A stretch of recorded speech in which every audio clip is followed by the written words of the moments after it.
Fitri, NIM 1221108. Pertama-tama yang saya hormati Bapak Dr.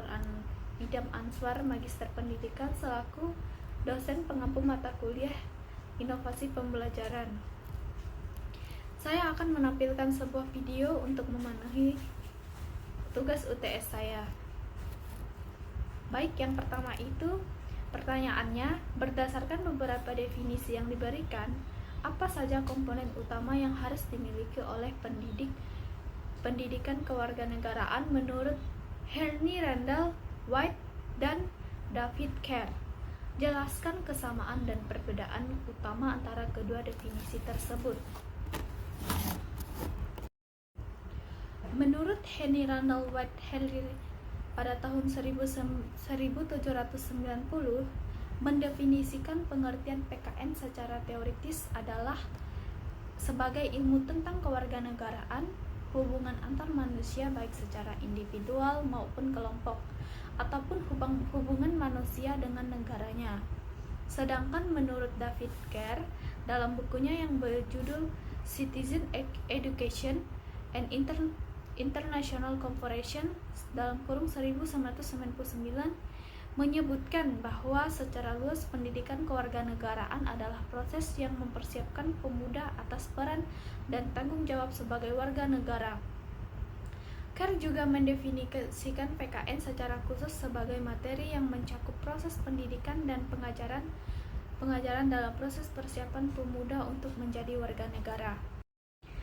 Kesamaan baik White maupun Kerr menekankan pentingnya pengetahuan tentang kewarganegaraan termasuk struktur dan fungsi pemerintahan, hukum dan peraturan, hak dan tanggung jawab individu sebagai warga negara, sejarah dan budaya negara. Keduanya juga menekankan pentingnya pengembangan keterampilan dan sikap yang diperlukan untuk menjadi warga negara yang baik, seperti berpikir kritis, pemecahan masalah, komunikasi, kolaborasi, tanggung jawab, toleransi, dan rasa hormat terhadap orang lain. Nah, adapun perbedaannya, White lebih fokus pada pengetahuan tentang kewajiban dan hak sebagai warga negara, sedangkan Kerr lebih fokus pada pengetahuan tentang konsep dan prinsip kewarganegaraan. White juga lebih menekankan pengembangan keterampilan dan sikap yang diperlukan untuk menjadi warga negara yang baik, sedangkan Kerr lebih menekankan pengalaman partisipasi dalam kegiatan kewarganegaraan.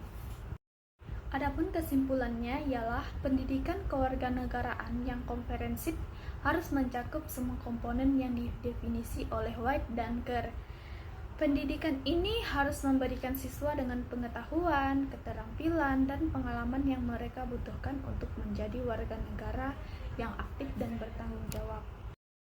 Adapun soal nomor 2, yaitu berikan 3 contoh inovasi dalam pembelajaran pendidikan kewarganegaraan yang dapat meningkatkan aktivitas dan relevansi pembelajaran bagi siswa.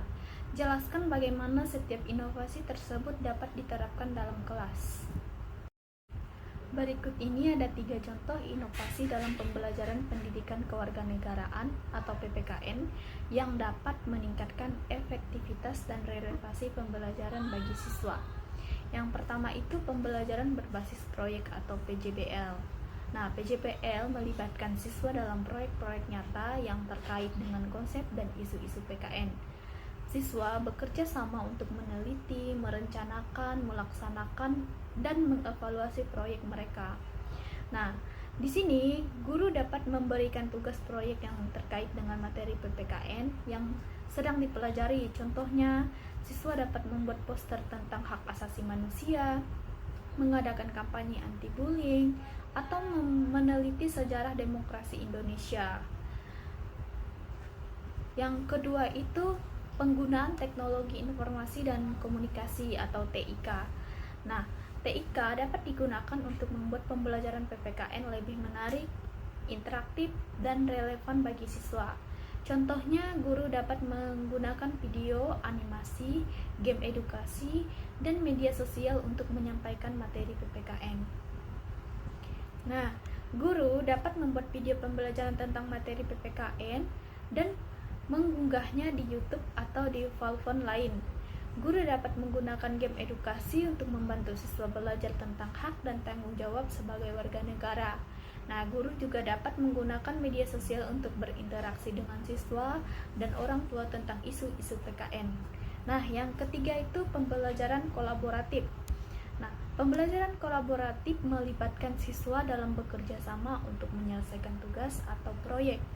Siswa dapat belajar dari satu sama lain dan mengembangkan keterampilan interpersonal mereka. Nah, di sini guru dapat membagi siswa menjadi kelompok-kelompok kecil untuk menyelesaikan tugas atau proyek. Guru juga dapat menggunakan teknik jigsaw learning di mana setiap siswa mempelajari bagian dari materi PPKN dan kemudian mengajarkan kepada anggota kelompok lainnya. Inovasi dalam pembelajaran PPKN dapat membantu untuk meningkatkan efektivitas dan relevansi pembelajaran bagi siswa. Guru dapat menggunakan berbagai inovasi untuk membuat pembelajaran PPKN lebih menarik, aktif, dan aplikasi bagi siswa.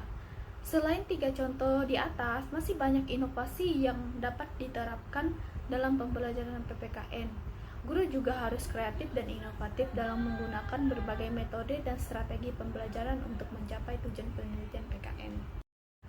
Menurut Joseph Stamper, seorang ekonom Australia, inovasi merupakan proses yang melibatkan penciptaan atau penerapan ide-ide baru, produk-produk baru, atau cara-cara baru untuk memenuhi kebutuhan yang ada di masyarakat.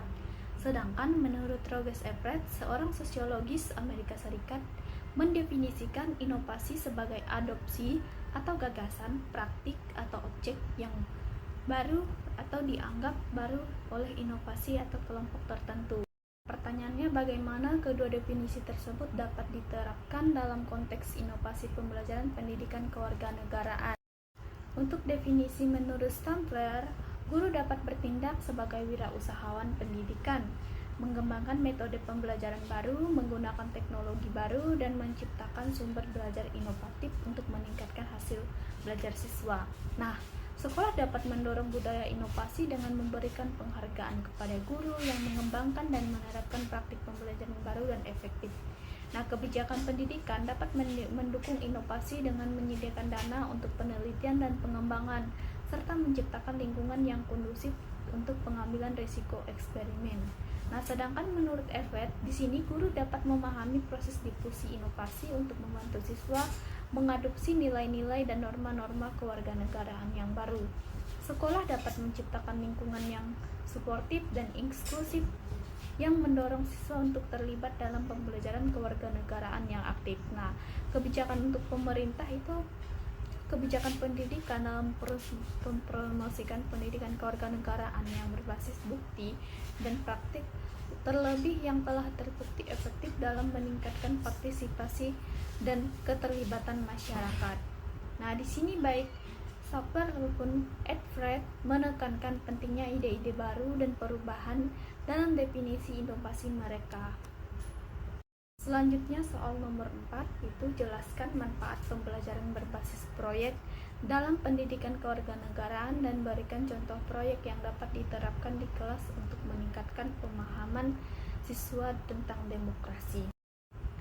Apa sih itu pembelajaran berbasis proyek atau PJBL? Nah, PJBL adalah metode pembelajaran yang berpusat pada peserta didik untuk melakukan investigasi mendalam terhadap suatu topik.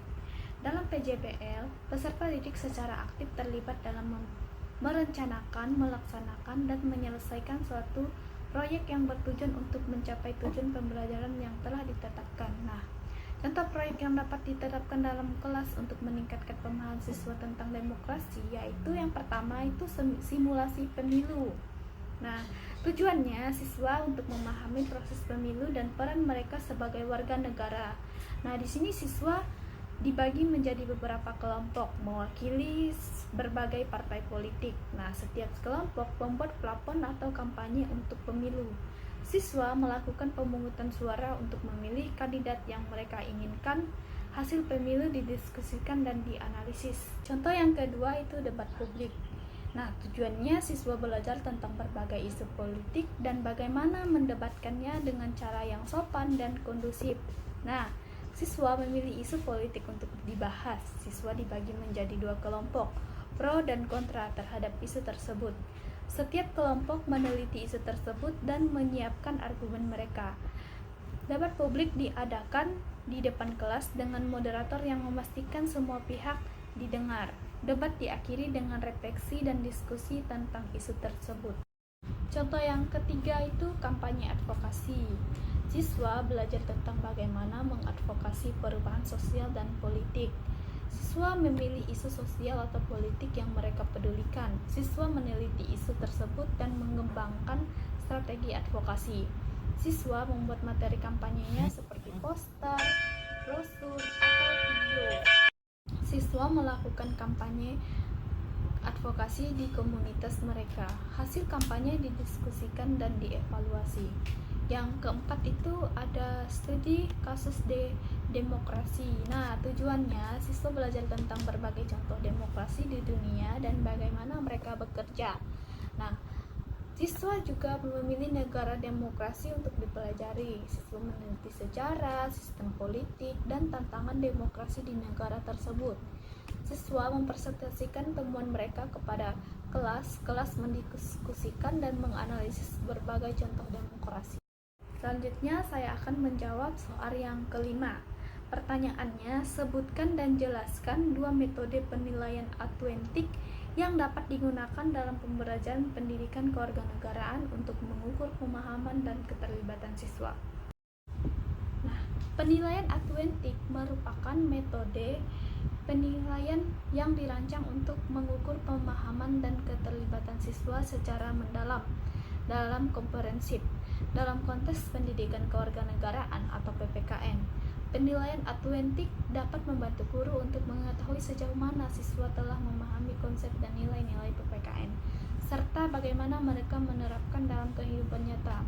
Nah, berikut ada dua metode penilaian autentik yang dapat digunakan dalam pembelajaran PPKN. Yang pertama itu portofolio. Portofolio adalah kemampuan hasil kerja siswa yang menunjukkan pengembangan belajar mereka selama periode waktu tertentu.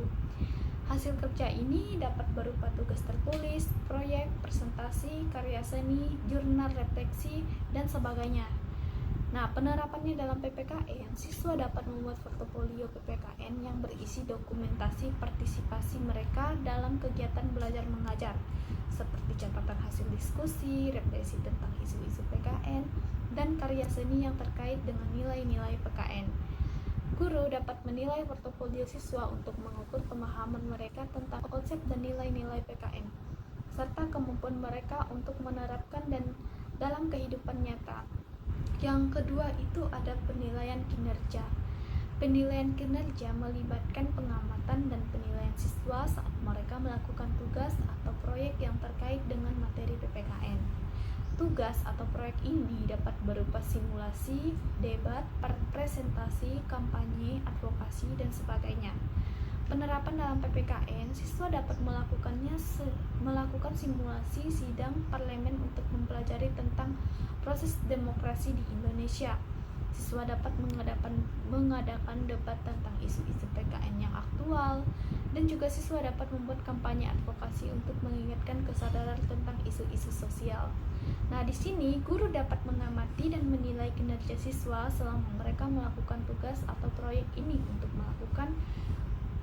mengukur pemahaman mereka tentang konsep dan nilai-nilai PPKN serta kemampuan mereka untuk berpikir kritis, berkomunikasi secara efektif, dan bekerja sama dengan orang lain. Nah, adapun manfaat penilaian autentik meningkatkan motivasi dan keterlibatan siswa. Penilaian autentik dapat membuat pembelajaran PPKN lebih menarik dan bermakna bagi siswa. Yang kedua itu memberikan umpan balik yang lebih jelas dan bermanfaat. Yang ketiga, membantu siswa untuk mengembangkan keterampilan abad ke-21. Nah, sekian jawaban dari saya untuk kelima soalnya. Saya ucapkan terima kasih.